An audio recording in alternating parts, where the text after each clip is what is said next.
De 9h à midi, c'est Horizon Week-end. C'est l'heure de notre chronique santé avec Marine et ce matin nous allons parler de ces petits éléments qui nous donnent tant de plaisir et qui peuvent très vite devenir une véritable addiction, le sucre. Ami ou ennemi? La réponse tout de suite avec Marine. Bonjour Marine. Bonjour Ludo.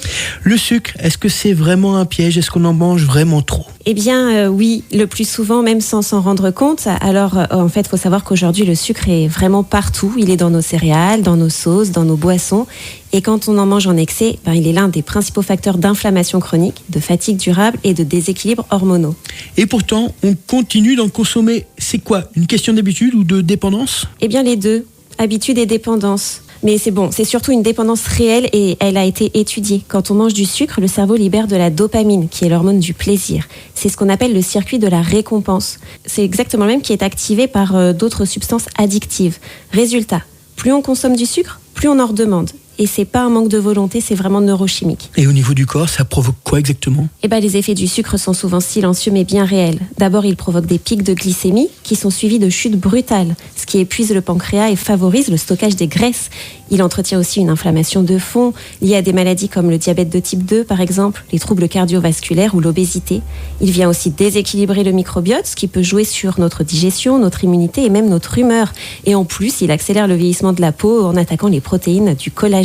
Ok, mais du coup, pourquoi c'est si dur de s'en sortir? Eh bien parce que plusieurs facteurs s'imbriquent. Il y a le stress, la fatigue, les émotions et on cherche du réconfort. Il y a aussi la physiologie. Un manque de sommeil, par exemple, ou des carences en magnésium ou en tryptophane dérèglent complètement notre appétit. Et bien sûr, il y a un gros rôle du marketing alimentaire. Le sucre est vraiment omniprésent et complètement banalisé. Alors, est-ce qu'il faut le bannir complètement? Non, pas forcément. Le but, c'est pas de viser le zéro sucre strict, mais de reprendre la main sur nos habitudes. Et pour ça, j'ai élaboré quelques petites pistes. D'abord, commencer dès le matin avec un petit déjeuner plutôt riche en protéines et en bons lipides pour stabiliser la glycémie, justement. Essayez d'identifier les sucres cachés. Attention au pain de mie, au ketchup, au yaourt dit light ou même à certaines boissons végétales sucrées. Essayez de soutenir le foie et le microbiote et pour ça, on peut boire des tisanes drainantes, des probiotiques, prendre une alimentation non ultra transformée et puis bien sûr travailler sur le stress, le sommeil, le mouvement doux parce que tout est lié. Et puis côté plantes, on peut utiliser la cannelle, le fenouil, l'amande poivrée pour apaiser les envies de sucre naturellement.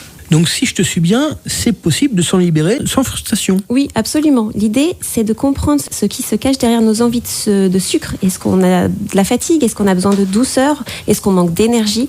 Parce que manger du sucre, pourquoi pas? Mais en être dépendant, souffrir de symptômes sans savoir pourquoi, c'est pas une fatalité. Merci Marine, un message qui fait du bien. On peut garder la douceur sans devenir esclave du sucre. Exactement Ludo. Reprendre le pouvoir sur le sucre, c'est pas se priver. C'est plutôt retrouver une vraie énergie bien stable, un meilleur équilibre et plus de liberté dans nos choix. À la semaine prochaine Marine. À la semaine prochaine. Horizon. La radio